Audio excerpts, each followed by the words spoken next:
Welcome to the SDG studio. We're talking about affordable, reliable energy services. So let's get started on this one. We have a lot of changes happening. Climate change, fossil fuel, prices rising, population, use, all those things.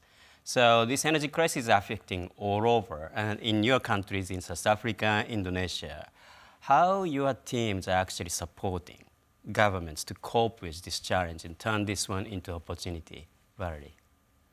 Well, indeed, I mean, the energy crisis has impacted the country very much. But you have to know also that Indonesia is a country that has made enormous progress. For instance, when you look at energy access, we have 93% of the population that has access to energy, which is not a small feat when you consider that it's 6,000 islands that are inhabited, so therefore it's not easy to organize that. But 7% that have no access to energies, therefore it means more than 18 million people, because we're a big country. So therefore, what we do as UN, knowing that we are also in a country where the government is a strong, well-equipped government with all the necessary competency, we decided as a UN team in Indonesia to really focus on the people who are left behind. So exactly those 7%, for instance, who have no access to energy. Because when there is an energy crisis, the poorest and the most vulnerable are always affected. So what we have done, for instance, is that we have carried out a very detailed, unique study, both qualitative and quantitative, on who is left behind and what. And we have worked with the government so that with the result of this study, the government has been able to adjust and expand its social protection services, but as well as with the support of the joint SDG fund, we have developed, and pulling in all the expertise of the UN agency, some joint programs to, for instance, focus on adaptive social protection, that is to say social protection in times of crisis.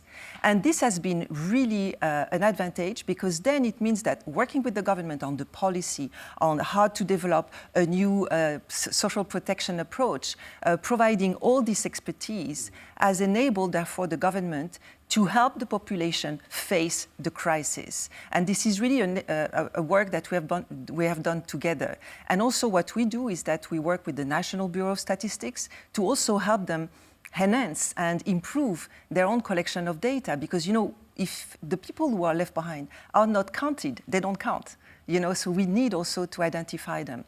And last point is that in Indonesia, we are lucky to have also the laboratory of the Global Pulse. That is really the innovation lab of the UN. And with Global Pulse, we have been able to put at the disposal of the government many ways of analyzing a situation using the strategic foresight, behavioral science, that enable us, therefore, to give to the government a number of tools and information so that they can support their population face a crisis, whether it's the energy crisis or another one. Thank you. Nelson, what about in South Africa?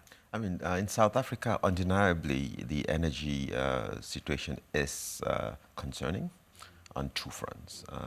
You mentioned issues of affordability, certainly, but also reliability. So the country, similar to Indonesia, for example, has made tremendous strides with regards to improving access to energy since 1994 and its history, which is understandably a challenging one. And it's on target, actually, to meet its target of 97% of energy supply to households by 2025. But it's reported, and I think this is the concerning part, 43% of our households still face energy poverty. So, of course, we're also focusing on trying to ensure that the impact of the energy crisis, and when I talk about energy crisis right now in South Africa, is a supply crisis, load shedding, rationing of energy and electricity, which is also then impacting households. It's impacting public infrastructure, schools, water systems, food value chain. So those who are really left behind need the support. And compounding that is COVID and coming out of that as well. So we worked as well with the government through the Joint Energy SDG Fund to really provide expertise around the Social Relief for Distress Grant, which has been expanded up to today. And also now working to inform the basic income support, which the country is considering to put in place as permanent support, as a cushion to help those who are going through this challenge. And the UN system has been phenomenal in rallying around, coming together to provide integrated support and advice to government, to different departments in government, engaging the communities to also ensure that this is an inclusive process as we move towards a transition as well. This is a very important point. You mentioned about transition. So hand in hand with making sure that we have access to affordable, reliable energy services to everybody, to leave no one behind, we must transition. Yes. So we must transition to new, affordable, and clean and sustainable energy systems. Yeah. Now this is a big challenge, to go to the low carbon renewables. How do you see sort of countries are coping with it, and what is the sort of UN country team's role in supporting that? Certainly to ensure the country remains on course, because a transition is inevitable. If you look at the climate crisis we're facing, if you look at our collective responsibility, including South Africa's responsibility to act, so the UN is ensuring and working with the government that no one is left behind in the transition. And actually, people, workers, and communities can positively contribute to the transition. And in South Africa, this is no easy feat. A country that is heavily dependent on coal and fossil fuel for its energy resources, a country that has the bulk of its workers also in industries that are fossil fuel dependent, and from mines to coal power plants, to even the manufacturing sector. So the UN is really providing integrated policy advice, again, to the government, to the different structures, from the presidency, the Presidential Climate Commission, to the Just Energy Transition Secretariat, to all the labor unions, ESCOM, the power generating company, just to say, what is the energy mix you have to consider? What is the transition timelines you have to consider?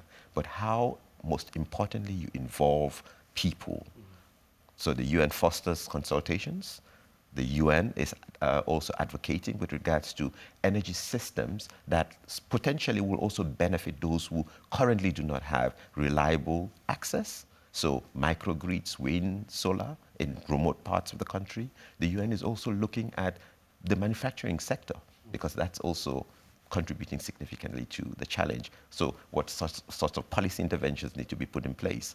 And lastly, ensuring that women and young people are at the center of jobs for today and for the future. So green skills, upscaling, reskilling, and just mobilizing the international partners to also provide the necessary support. Thank you, Nelson.